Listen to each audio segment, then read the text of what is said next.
Welcome to episode 8 of the Rest Days Community Podcast. This week we talk to Emma Whitaker. We look at their journey through the downhill mountain bike race scene, how hard it can be balancing risk and reward whilst not losing the love for something that started out as pure fun. We look at the hard work that goes into building outdoors or sporting communities, why it's so worthwhile, but how planning everyone else's rest day doesn't always leave space for your own rest days. They share how working creatively in the cycling industry has allowed for a work pattern that can leave space for other parts of life. As someone getting into gravity mountain biking, I fangirl a bit and get some advice on how to find my place in the mountain bike community. We talk about why this is particularly hard right now due to a big hole in the grassroots mountain biking. There's a lot of focus on time outside, specifically on a bike, being fun, and that there should be space for everyone to enjoy this. I hope you enjoy.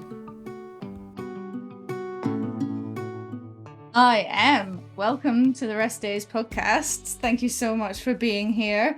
I'm really excited to dive in and have a chat with you all about everything Rest Days.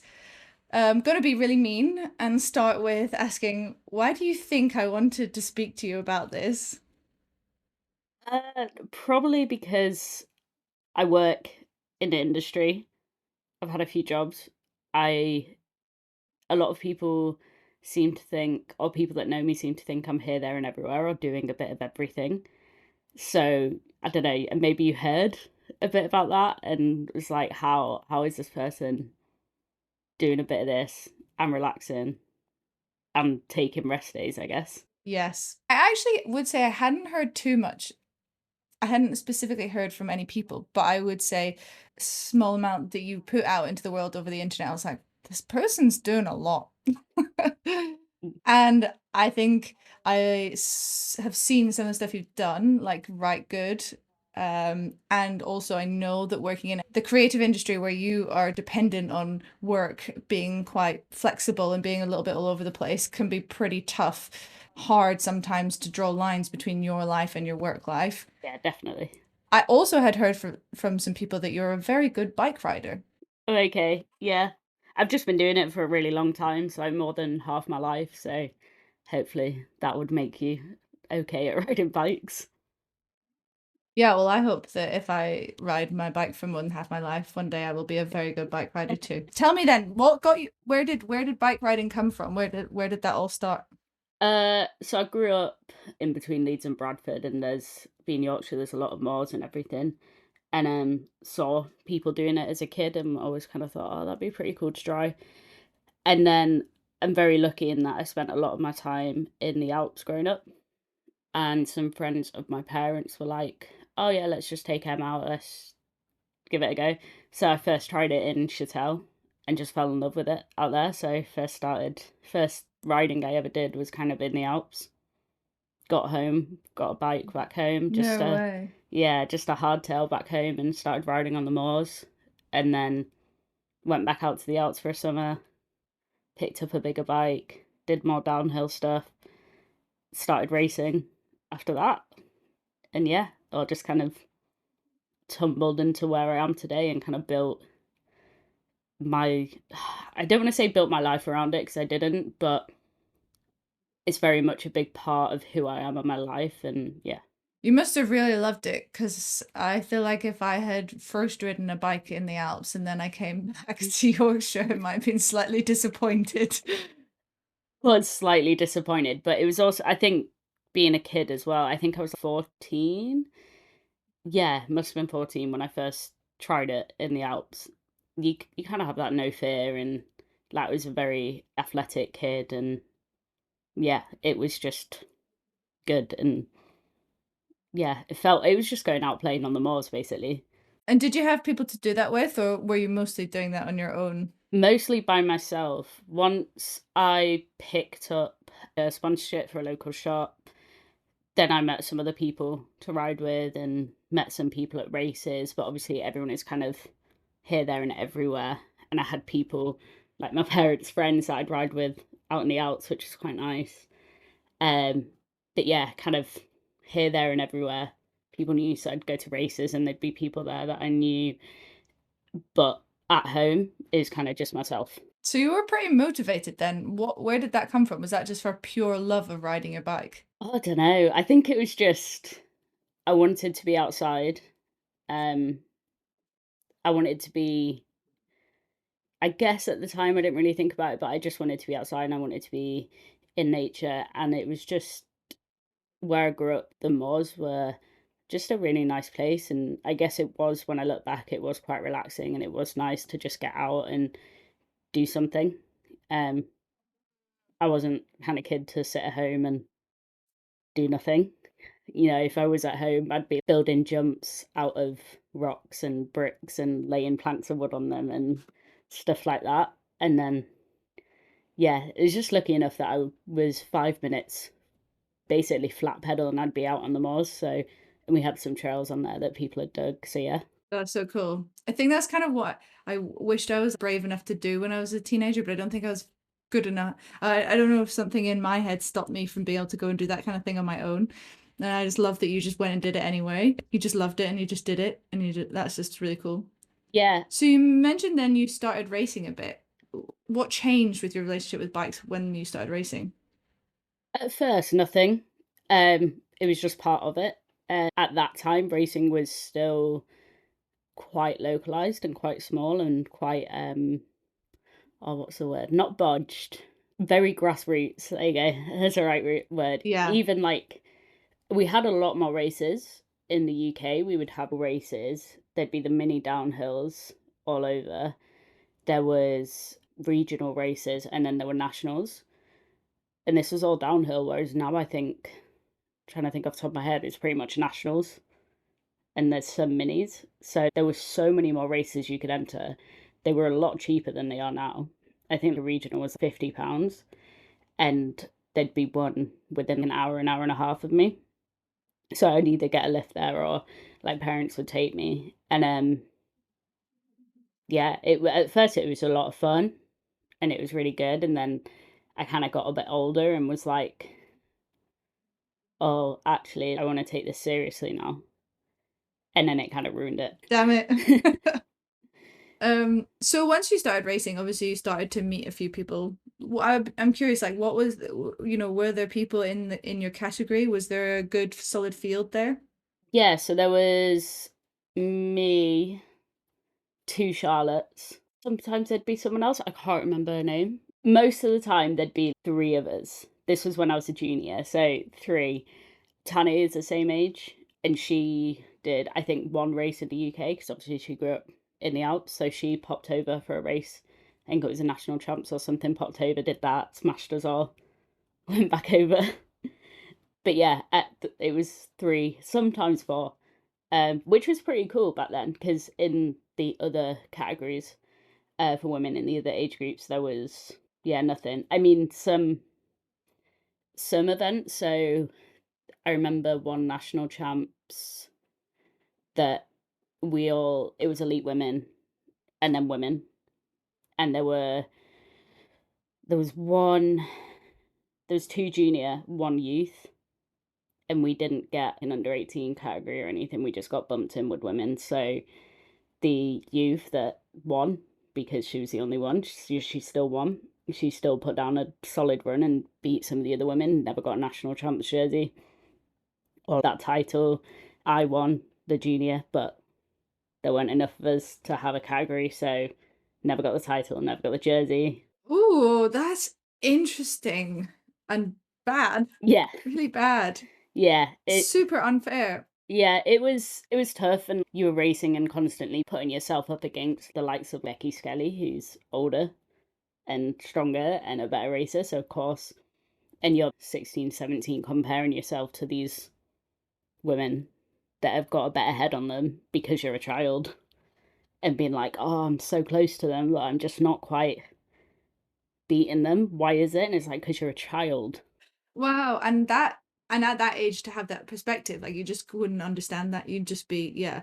So then you're just kind of fighting a losing battle. Yeah, yeah, pretty much. It's a lot better now. They have categories and everything, which is great, and it's really good for the juniors and even youths that are up and coming because it gives them a space to be seen in racing, which is so good because, yeah, we just didn't have that. If you were good you were fighting to get any sort of sponsor or any sort of, because social media wasn't, it was coming out when I was a junior, like it was starting to be a part of who you were as a brand, as a racer, but it wasn't a big thing. Whereas like Laurie, for example, he was a few years younger than me and he had full sponsors, was on a factory team by the time he was a junior, all this. And it was like, why can't I get that when I'm the same level in my category kind of thing? Yeah.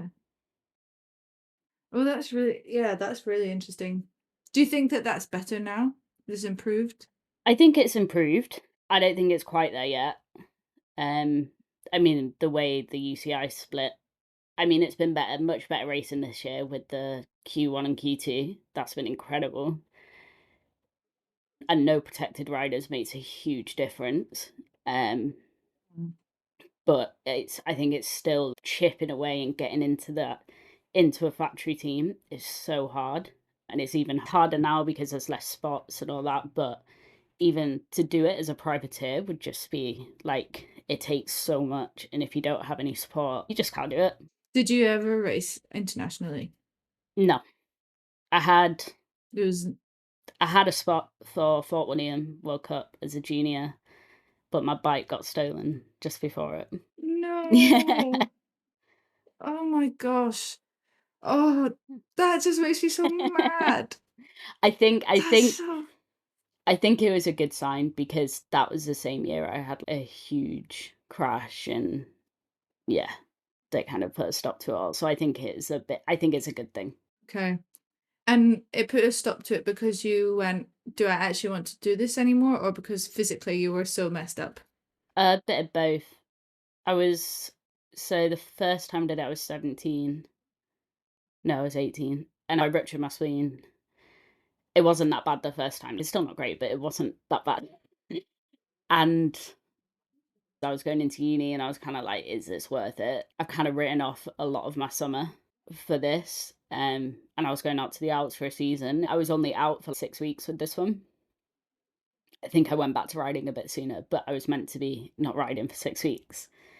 And then that summer, actually, because I was like, well, I can't race, so we'll just go out and have fun, which was probably one of the best summers I've had because I wasn't always trying to improve or always trying to be better or always trying to up myself and got back to riding for fun and just messing about on the bike with some friends. I probably learned a lot that summer about my mindset and outlook on racing and outlook on riding.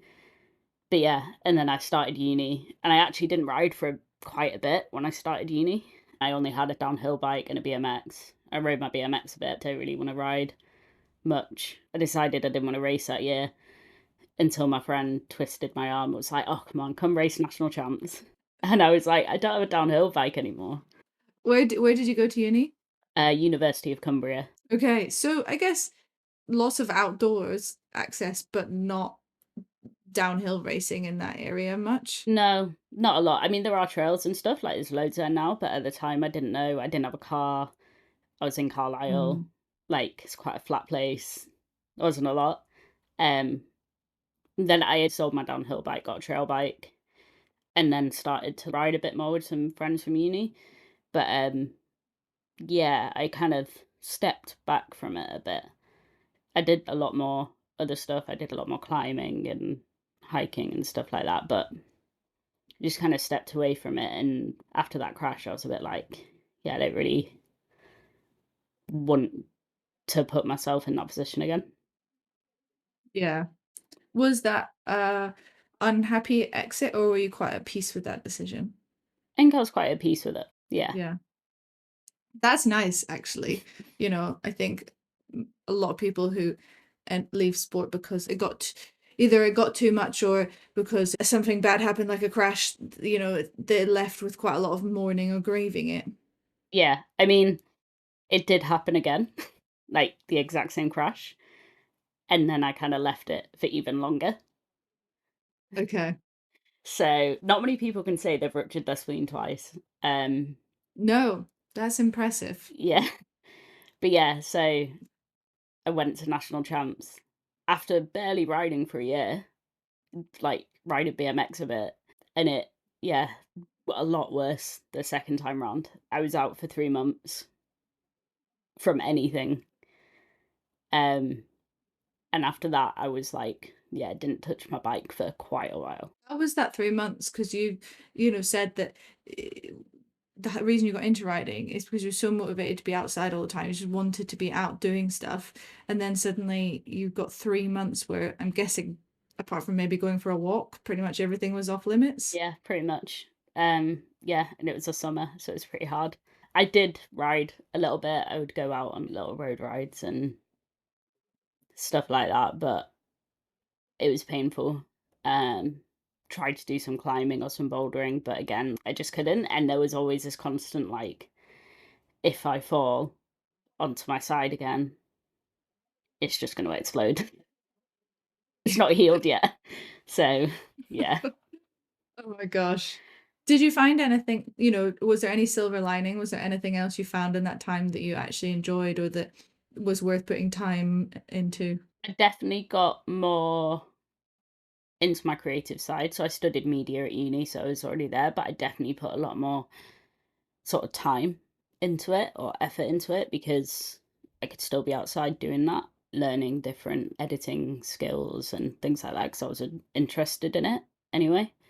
It was hard to lose a lot of fitness and strength and stuff I'd pretty much worked on my whole life. I lost a lot and body changed a lot, and I think that's one of the reasons why I didn't get back into it because I'd never be as fit as or as strong as I was then. So Was your identity tied to any of that stuff? Did you yeah, see yourself differently without the fitness or without the body type or? I think so. Yeah, looking back at the time, probably no. At the time, I was probably just a bit grumpy. I was probably really grumpy for that whole time. But looking back, yeah, definitely. So then after that, you practically had to reform who Em was. Who are you now Yeah, it took a after that? while. Took quite a few years. But you have ended up back in riding after all of those things. So you must have liked it quite a lot.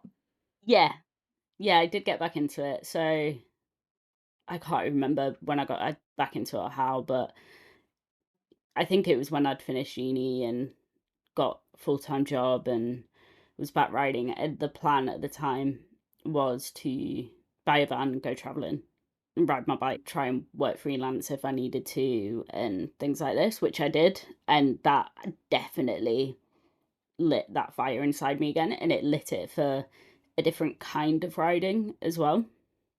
And this was when like enduro was coming out as a thing, and it was like, well, it's already the riding that we all do, but it now become a thing. So it was like, oh, this new kind of riding, and then it was like, no, this is just a riding we've been doing since we were kids, and doing that in new places, big mountains. Was really exciting, and being able to find new trails and plot routes and get out the bike parks and hike a bike a bit and do some scary ridge lines and stuff like that definitely relit something in me. But then after doing that for about 18 months, I think it was, coming back to the UK to no ridges, oh, there's a few, but very little. It's a bit like, oh, and Yeah. COVID was a bit like, the riding here is not the same. Almost like you were saying, when I was a kid starting in the Alps, riding on the moors, I didn't have that connection, but then that time I did. What do you think? Obviously, the scenery is better in bigger mountains and it's, and is different. The weather is also often better in Europe and things like that. But what else about the riding? Is it that you really enjoy the trails being harder or them being more exposed? Like what is it that gave you that extra buzz? I don't think it's anything to do with how techy the trails are or anything or how hard they are. I think it's getting how you get there. The When you're in massive mountains, and I'm talking, you've got the Matterhorn looming over you, and you're there just riding your bike, just feeling tiny. It's pretty special. Nothing compares to that feeling around Morzine and stuff, because that's where loads of people have gone riding. You still feel pretty small, but that times by 10 when you're underneath massive, massive mountains and you're like, oh my God, I got myself here. Maybe with a lift, but you still got yourself there. And you're then like, I'm about to descend down to that valley that looks like a kid has built it out of Lego. It's tiny. And I'm about to descend that whole way, and it's going to take me hours to get there.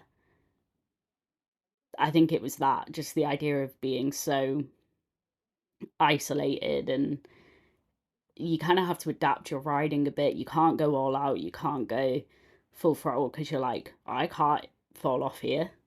I can't injure myself here. Almost be a bit more sensible about your riding. And then, like you said, like the techiness of the trails, they're more natural. There's rocks that move with you, but then also at the same time, if it's not that techy, just being there in that environment is, yeah, nothing beats it. I mean, that just sounds amazing, and now I just really want to go to the mountains. But yeah, it's interesting because obviously the bike riding is definitely a part of it. It's your medium of choice in the outdoors, isn't it? But it's the outdoors that's doing it for you, really, because it's not the same. You're not getting the same from it when you don't have that surrounding you. Yeah, like when I got really into my climbing while I was taking a break from riding, did a lot of climbing in the lakes, and I got that exact same feeling. And I think that helped me understand what kind of riding I enjoy the most, because it's the same kind of thing. You know, if you're doing I don't know how much you know about climbing, but if you're doing a 6-7 pitch climb, you're going to be on that crag all day with one other person, just by That's not yourselves. my cup of tea.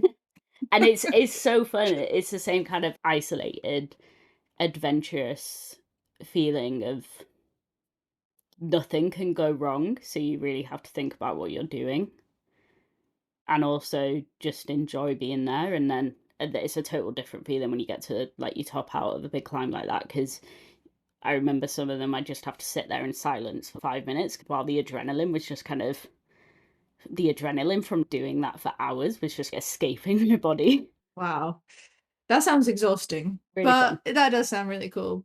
And mentally, that must just, be so absorbing. You can't think about whatever silly little problems are going on in your life. No, no, you can't. I think that's why I like mountain biking the most. Is it's the only place where I get to the bottom of a trail and I'm like, I've no idea what I just thought about for however long that descent was. Like, it's the only time, and I'm sure so many people can relate to that, but anything else I do, any other sport, my mind will start wandering, or something will start happening, or I'll be thinking about something else. But riding a bike, as soon as you get to the bottom of a descent, it's like, no idea what I thought about. I don't really know how I got to the bottom, but here I am. Can't remember it, but it Yeah, was great. yeah. That switch Yeah, off I is, love that. I think that is exactly it, yeah. And it depends. I think we all have different activities that will do that for us, maybe. But yeah, I'm with you. One where my brain is really engaged while I'm doing it is the best because I can't think. It's yeah, so nice. yeah. It's great. I do love it. My bikes are right in front of me. I'm staring at them. You're like telling this love Yeah, story yeah, to them as yeah, you look at them. yeah. Um, okay, so you came back from this amazing van trip, and then you said, was that about when COVID hit? Yeah, so came back, and UK came back when France went into lockdown, and then UK followed a few weeks later. I don't know, it was a bit of a blur. I didn't really do anything in that kind of lockdowny time, but as soon as the borders kind of lifted and could travel again, I went straight back out to France for the summer, 'cause I didn't have a job. So, and I was able to go out there for another summer. Um, I was actually meant to move to New Zealand after that summer, um, but because of COVID, I couldn't. So that kind of fell through. Um, so I had to get a proper job, and yeah, had to live in the UK, which was something I really didn't want to do, but I kind of had to because I had no other option. Yeah. So until this point, you'd been funding this by doing little bits of bobs or freelance stuff. I'd had a couple of full-time jobs um, Okay. in the outdoor industry or in the cycling industry, but was also doing the odd bit of freelance work here and there. I was lucky enough to be able to live with my parents, so was able to put away quite a bit of money. So are you somebody who you don't necessarily like stress too much about where the next thing is? You just sort of are like, right, there's enough in the bank account now. I'm off to Europe, gonna ride my bike. Yeah, yeah, yeah. I think life's too short to, and like I know this comes from a very privileged place to be able to say all this. For me, life's too short to be like, I need to live in one place and do all this and do all that. And I'm very lucky I've got a partner that thinks the exact same as me. I think that's quite hard to find. In Yeah. that, at the moment, we live in Bristol, but we're happy renting, we're happy doing our thing, but we know we don't want to live here forever. We'll live here until we get bored of it, and then we'll move on somewhere else. That's a cool attitude. I like that. I am not like that though. That would make me way too stressed. But that's It's, okay. We yeah, can be different. yeah.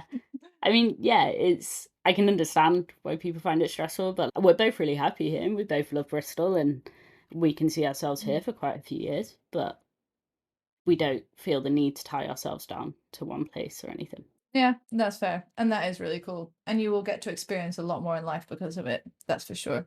Hopefully. Which is really cool. Um, so then you ended up back in the UK, and I'm guessing that's about the time that Right Good came into the Yes. world. So it kind of happened very quickly. Gravel, almost like Enduro, gravel was becoming a thing. And I was like, I want to get on board with this. This feels like the mountain biking that I was doing in the Alps, but UK version. So I got a gravel bike, and that opened up so many doors of being like, oh yeah, I'm mountain biking, but on a bike that is not suitable for it. And I'm throwing this bike down trails, and it's making it really hard and really sketchy and really fun. That I would be bored on my mountain bike. Not bored, I'd be a bit like, eh, on my mountain bike. And then Lakes Gravel Gang had been going for a bit. Obviously, New Forest Off Road Club had been going. My sister lives in the New Forest, so I'd been on one of their rides, I think, at this point. And I was like, oh, there just isn't one in Yorkshire. Especially in my area, which was near the Dales. So I was like, yeah, I'll just make one. Why not? Yes. Which is, I think, how a lot of people who started these communities have the same thing. Like, oh, there isn't one, so I'll just do it. But it does, but most people have that thought, but then don't do it. So it's really cool that you did. Yeah, yeah, just do it. If it goes wrong or if it doesn't work, it doesn't work. That's fine. It's not the end of the day. I think as well, though, most of the time it mostly does work because everybody's thinking the same thing. And actually, people really want people to ride with, and they want nice people to do stuff with, and they want community.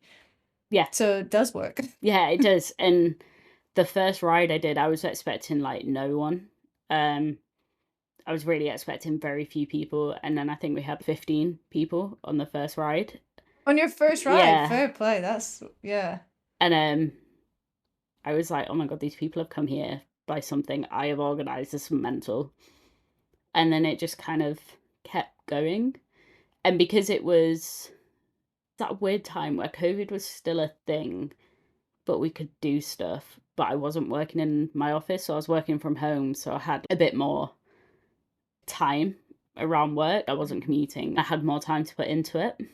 So like was able to do a lot more rides and like tons of people come in, people loved it. It was great. And then started doing workshops, teaching people how to fix bikes, did a couple of talks, got my guiding qualification through New Forest, which is when I first met Claire. They funded me through it, which was great. But yeah, it just kind of snowballed into this thing that got a bit too much for me. What do you mean by that? This is when like back in an office or commuting full time, life was pretty much back to normal. So I had other things going on. And yeah, as well as organising Right Good, I kind of felt bad that I wasn't able to put in the same amount of time that I was previously because I just didn't have Yeah. the capacity. But I was just super honest with everyone who had been on rides. So in the WhatsApp group we have, I was just super honest and was like, hey, everyone, this is all becoming a little bit too much for me now. I'm going to have to take a step back. Use this WhatsApp group to organize rides, to do whatever you want. It's your place as much as it is mine. Um, I might come on some of those rides, I might not. Um, so that happened for a while, and then I got back into organising some rides a few months later. But after that, it kind of switched, and everyone kind of understood a bit more that it was very much a volunteer community thing, and this thing was done out of my own time. Yeah. Because it is interesting that definitely everybody has expectations of everybody. And when something has been going and they get used to it, they kind of they have this ongoing expectation. But most people aren't really willing to step up and maybe help you with that. And that's really hard because they expect you to keep doing it and producing it and they want to turn up, but maybe not help with the actual running of it. Because was it just you running it the whole time? Did you have anybody else helping you? I had a couple of people that would help me out with rides, as in like would just help out on the rides and be like an extra set of hands. But yeah, everything else was just me. Yeah, that's so much. I cannot imagine doing that. Doing Pete Gravel Gang, there was three of us who did the main organizing, and then there's like I think almost 20 leaders or something. Yeah, yeah, it was So all. I cannot imagine doing that on my own. I mean, even the amount I was doing with that many people, I felt like was a lot. Yeah, it started off quite small and then it grew quite big, and I was just like, yeah, nah, I can't keep up this level at this time. Yeah. And like in my job, I worked a lot of events as well, and because COVID had ended, these were coming Mm. back in, so suddenly my summer was just crammed with events. Trying to get right good rides in, trying to get time for myself.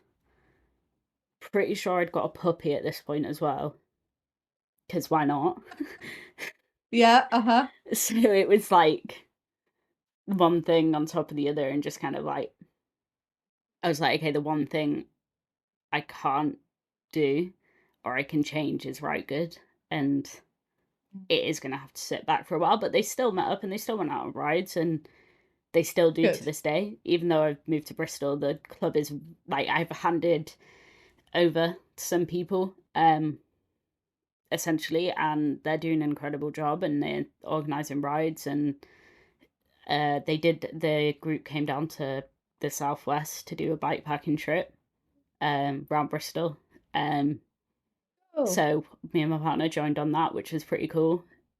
It's weird going on the rides now, and there's people that I have no idea who they are, and they've joined yeah. it recently, and I'm just there like, So they don't know who you yeah, they are. don't know who I am, and I'm there, and then someone will mention it, and I'll be like, no, and they'll be like, oh my god, this is like you did this. I'm like, yeah, but I'm not really a part of it anymore. I just That's watch from a distance.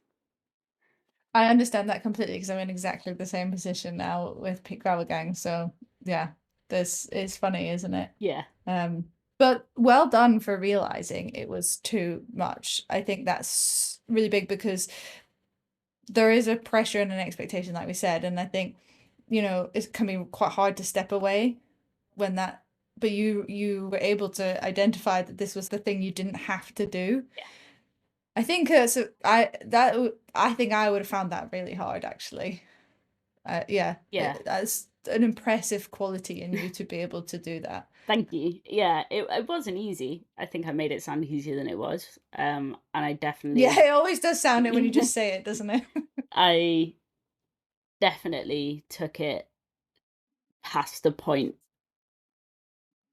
I maybe should have realized sooner that that was the one thing I could Okay. change. Because Yeah, you okay. can't get rid of a puppy. Um, No. you can't really change your work that you get paid for. So it was like, if I want some time for myself, this is the one thing that has to. Yeah, that's totally fair enough. I think it is really hard. I think it's so cool that there are so many communities popping up everywhere all the time, and the more there are, almost I think the less work it will be for all the people who are running them. But I do think that the people who do these things are really at risk of overdoing it. Because to start it in the first place, you're a giving person who's interested in getting other people involved and stuff, and that quality can sink you. Yeah. Yeah, it definitely can. And like you said, you nail on the head right there, I would say, and the more people that set them up, the less work it is for everyone. And you're gonna get less numbers because people won't have to travel as far to get them, but like who cares? Like you're still getting a Yeah. group of But people that's out actually riding. still that's definitely better. Yeah, that's way better for everybody. I mean, yeah, people in I think Peak Gravel Gang tries to cover too wide an area probably because it's like trying to it says the whole of the Peak District, and but most of the people who volunteer live in sort of Sheffield way, which means that the more the rides end up that way, and you get people messaging being like, oh, but there hasn't been a ride in the South Peaks in this many weeks, and it's like, yeah, I know, but none of Yeah. our volunteers live there, so make a group there, and then it'll be fine. Yeah, we had the exact same thing with Right Good because it essentially covered Yorkshire, which for those who Mm, don't know, Yorkshire is pretty much the width of the UK. Lancashire's yeah. like sandwiched on the end, but we kind of forget about that county. So I was northwest, and it takes me about 2.5 hours, 3 hours to get to Scarborough, so the other side of Yorkshire. Mm. It's quicker for me to get to the lakes. So like we were having in some of our rides because it was maybe 45 minutes from Kendal. We'd have people from the lakes, so we had a little bit of a crossover with Lakes Gravel Gang, which was quite nice because Mm. we were close to each other. But then the people that were based in East Yorkshire were like, "Oh, you never do a ride over this way. Why don't you do a ride in the North York Moors?" And I'm like, "Because that's like a 2 hour drive for me to get there Yeah. and do a ride." And I'd say, like, feel free to set one up. I'm not opposed to a group appearing on Yeah. that side of Yorkshire. It'd be great. And then the same thing, like Sheffield falls into that. It's like into that whole area. It's massive. But we stuck to kind of, and West Yorkshire was kind of our key area because it's where I lived and some of the other volunteers ended up doing it and where the people who take it on now live. So now it's much more localized around Leeds and that area, which is nice, but Yeah. it's such a big area to start with. And I was like, had like people traveling from York all the way across and they were like, oh, do one near us. And I was like, I don't know that area at all. Yeah. That's the other thing as well. When I left the Peak District, I was like, I can leave now because pretty sure I've ridden every single bridle way and probably footpath, sorry to the footpath people, um, in the Peak District. I'm done with it. But like part of why I had to do that was because everybody wants to ride everywhere. So I'm Yeah. like, well, better go out and ride all these different places to find out if I can lead a ride there. Yeah. Which is the other thing, which I don't think people realize well. A lot of the time, like, I think the P districts, I've only ridden it a bit, but I think it's pretty similar in that you look at a bridleway and you're like, oh, that could be quite nice. And then you get to it on a gravel bike and it's actually really rough. And then if you're taking a Mm. group there, you've got that added level of safety. Even though it's not a guided ride, you're, as the ride leader, you're still kind of thinking about that. I am definitely. So I'd go and pre-ride the routes. I'd go and recce the routes before doing a group ride. So I don't think a lot of people realised that to put on one group ride, I'd go and recce the route, get it all out on social, get it all out on WhatsApp, put some flyers out somewhere as well most of the time, and then the group ride would come, and then it would be. Yeah. I think a lot of people think it's just, oh, you meet up, you say hi, you go for a ride, you come home, you're done. Like there's so much that goes on Yeah. before and Yeah. after that. It's so much more, I know. Which is, yeah, like I have such a huge appreciation for that because I've done it. But yeah, I think people definitely don't realize, and I think that probably is a lot of why I thought you're a great person to talk to because I think immediately the kind of people doing these groups, putting a little piece of themselves into this, it means that you're probably somebody who doesn't always get the balance right. Yeah, never. I don't think I've ever got it right once. That's fine. You got time left. It's either one side of the scales or the other side. I've either got too much time and I get bored and then I go completely flip round the other way because I've got too much on then. That's funny. How do you end up so too much time is that when you like are like, right, I need to get rid of a load of stuff and then you go, oh right, what am I supposed Yeah. to do with this time? Yeah. So I'm pretty much in that space now from quitting a full-time job and going freelance, and I'm now in a space where I have a lot of time on my hands. So I've taken on a couple of more volunteering roles. And I keep thinking Which in my means head, that the busy period is coming. yeah, I keep thinking in my head, I'm like, why are you? And I've set up a couple of personal projects, and I'm like, okay, this is really good, but you need to give yourself the adequate amount of time for each personal project and not try cram it into a really short amount of space because you're really excited about it. So I'm here being like, you need to take time, you need to take time to ride and really enjoy this quiet of Yeah, like, we all kind of plan things in differently. Somebody recently was telling me that they do a thing where they leave a third of their time free. So when they're planning their calendar, a third of it has to have nothing in it. And that can mean that anything can go end up in that, but a third of it from the beginning has to be free. And that's where they mostly do exercise, see friends, that kind of thing. But but it means but they also do like side projects in that time as well, because otherwise what they do is they just block up the whole calendar and then there's no time for the side projects. They're just squeezed in whenever you're sat down. And also there's not really time for the things you properly wanted to do, or you have to cut everything short. You come back from your ride sooner than you wanted to, or you couldn't go out on the muddy day because you wouldn't have time to clean your bike or whatever it is. I quite like that idea, but there's no way I could just leave a third of my calendar empty. yeah, the thought of that sounds really smart and really clever, but yeah, I'm too last minute and like put things in last minute and spontaneous. And right now, I've got the time of, oh my God, it's sunny for 3 hours. Oh, I'm just going to go out. And everything else gets moved out the way.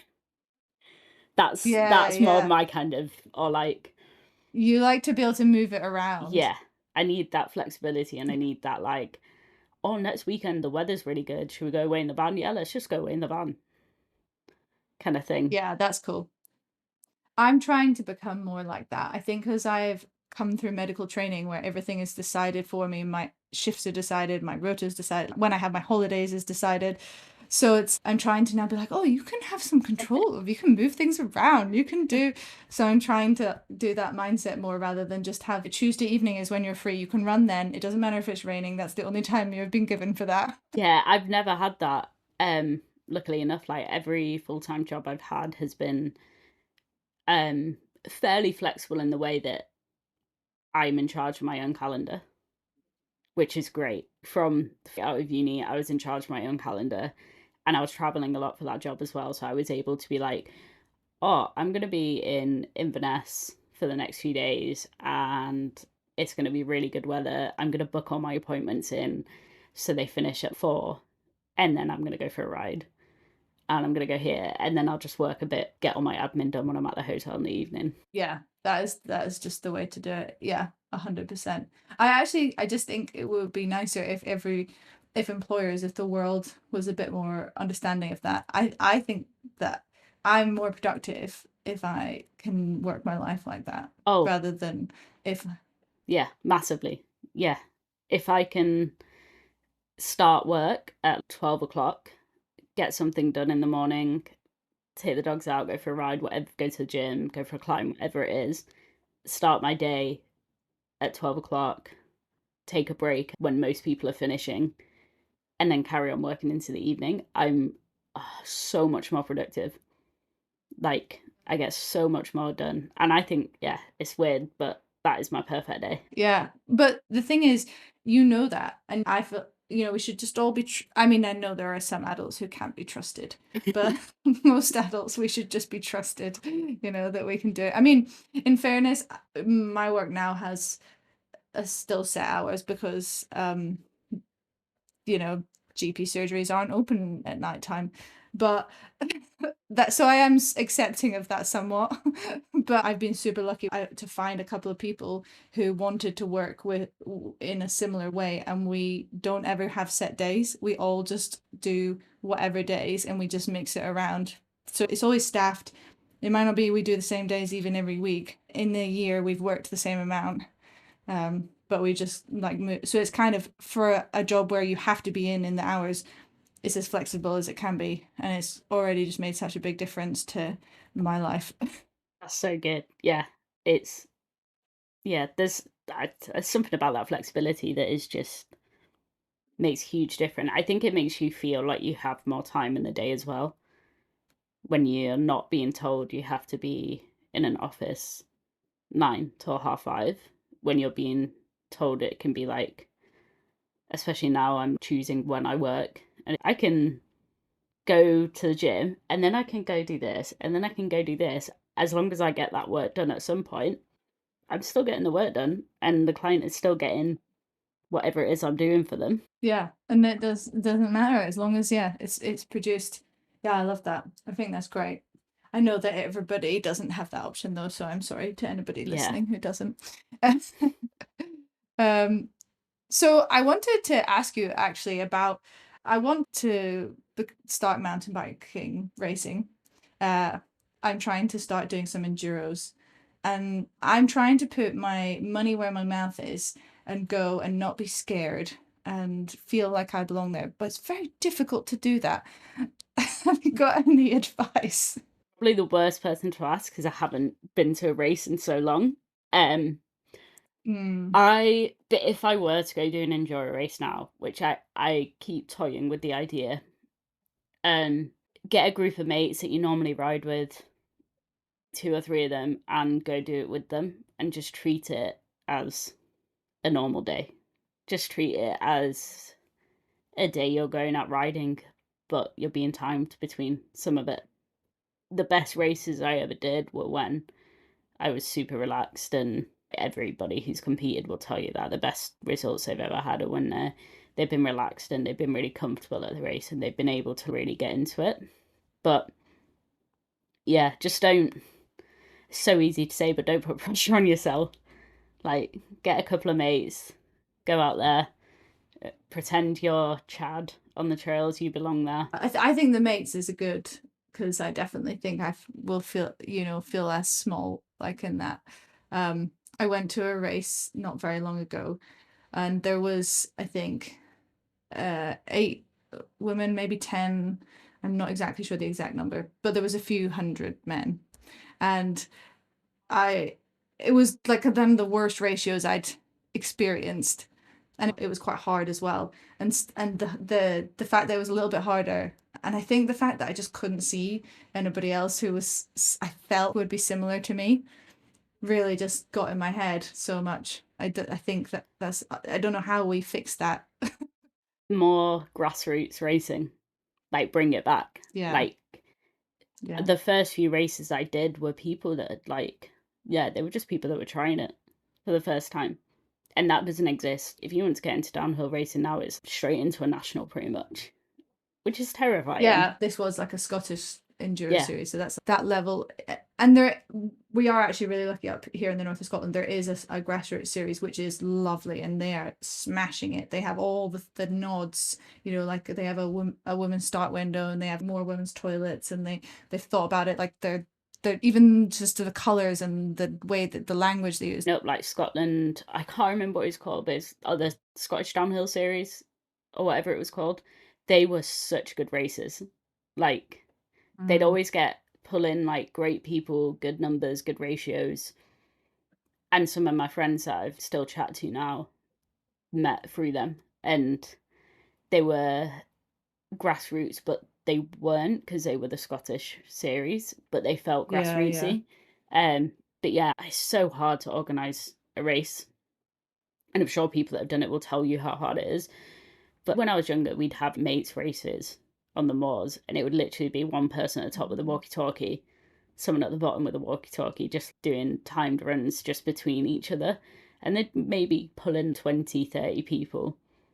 on the local trails, and it wouldn't be anything major. Yeah, I wonder why. I wonder if it's because that probably did take an insane amount of effort on all the people who were organizing grassroots events on their part, and maybe they burnt out, and it seems more now events have to make money. A lot of the events that do well in the mountain biking are the ones that are they're a business Yeah. rather than for the sport kind of, which is unusual because I think a lot of other sports that I have been a part of, there's so many voluntary things at this level. But Yeah. I don't know why I'm not really seeing that at all in mountain biking now.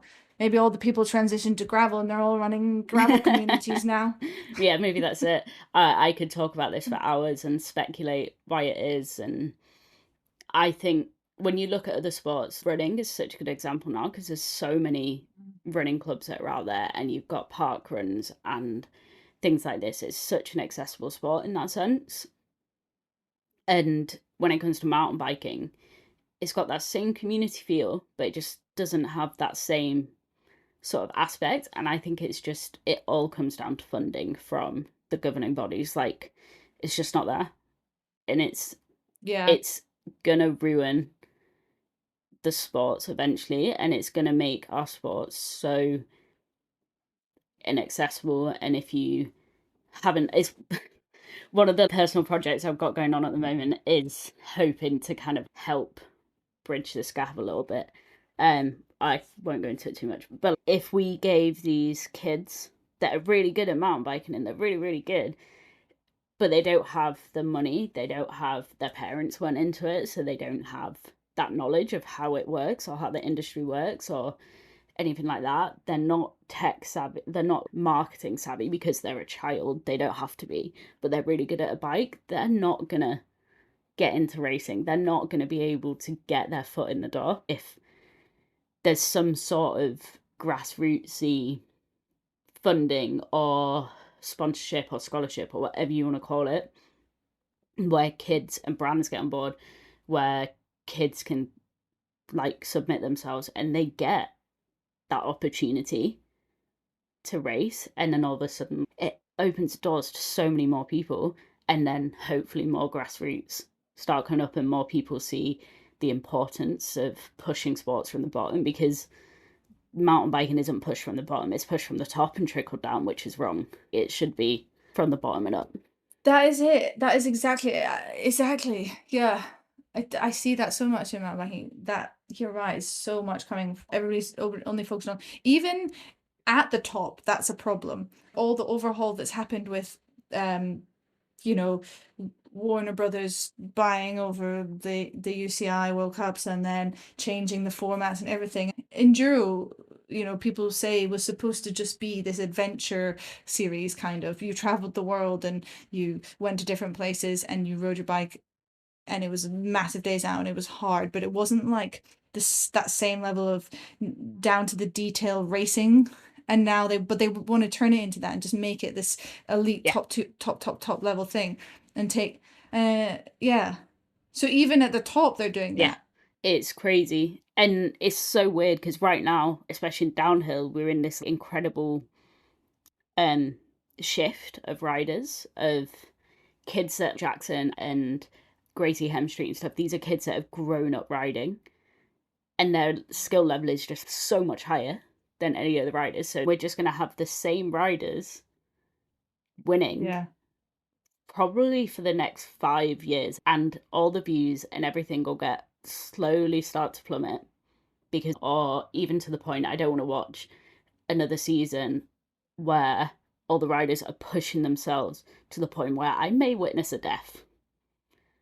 Yeah, well it's getting, yeah. It's getting there, and it's like there needs to be a change in the grassroots so that we have that input of riders so the next 5 years aren't the same, and that the new riders Yeah. coming in have come from interesting backgrounds or places and they add something different to the sport. I think you're probably right. Even if we take out getting people to that top level, I think at the moment in mountain biking, if you're not a kid getting into it, it's really hard. As a person in their 30s trying to get into it, it's really hard. Yeah. There's just nothing in between. going riding on trails with no pressure with friends to riding really hard stuff in a race. I think in everything else, you don't just go and run a marathon in running. You'll run a 5K and a 10K, and you might run a half marathon even, and then you'll go and run a marathon. It's almost like we need a park run for mountain biking. Yeah. That would be sick Yeah. actually. If like trail centers are Tweed Valley should do this. On a Sunday you pay a fiver, you go pick up your timer, and 5 trails on the hill are timed, and there's just a massive timesheet of everyone on that day Yeah. that gets emailed out to you. They did a cycle type park run, but it wasn't from mountain biking, I think, in gravel foil. I think Yeah. maybe it was one of Kerry McPhee's projects. And that looked really, really cool. And because I think through all types of cycling, to be honest, there isn't much at this level. Yeah, I think getting there is the hardest part, and then once you do it, you'll be like, oh, that wasn't that bad. But Yeah, it sucks that there's no grassroots racing anymore. it's definitely a shame. Um, but yeah, I thought you're a good, wise person to ask about why this is, why in mountain biking this seems to be more of an issue. Don't you have a cool film project coming out soon or something? Yeah, that one's kind of gone on the back burner. I wasn't getting any funding for it, and I wanted it. I wanted to do it right.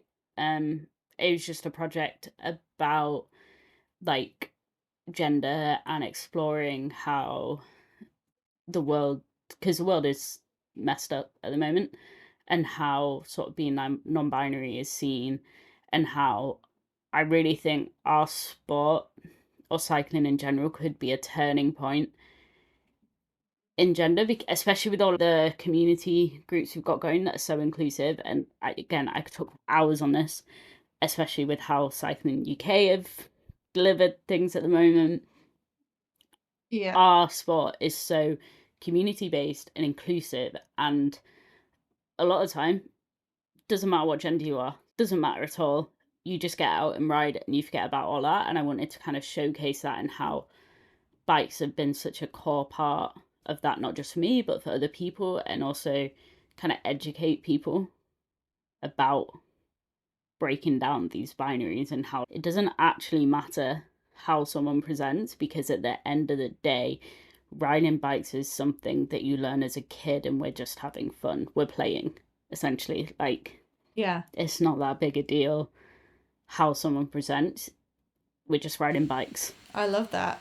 I really hope that you get the funding and get the time to make that project come to life, because I think that'll be absolutely amazing. And I think you're exactly right. For the vast majority of us who aren't going to be riding World Cups, we are just messing around on our bikes. So, and when we're messing around on our bikes, we can all just be doing it together. And it really does not matter what, it just doesn't matter what is beneath your clothes Yeah. and what the way you want to present yourself to the world, because we're all just having a great time. It just doesn't matter. Yeah. Like, that's exactly it. At the end of the day, if you showed someone a picture of a bunch of 10, 11-year-olds playing in the woods on bikes and a picture of 30-year-olds playing in the woods in bikes, there is no difference. We're doing the exact same thing. Yeah. But for some reason, the adults are pickier about who they're doing it with and how they see people and how they see themselves and identity and everything like this. But at the end of the day, we're doing the exact same thing as we were kids, and we're getting more enjoyment out of it. So why are we adding these extra layers? And I could honestly talk about this for hours in terms of bikes and technology and everything else that goes onto it. But at the end of the But day, we're just riding bikes and having fun in the woods. Nothing else should matter. yeah, I totally agree with that. And I love that's where we've come to near the end. I have one final question then. So, what is your perfect rest day?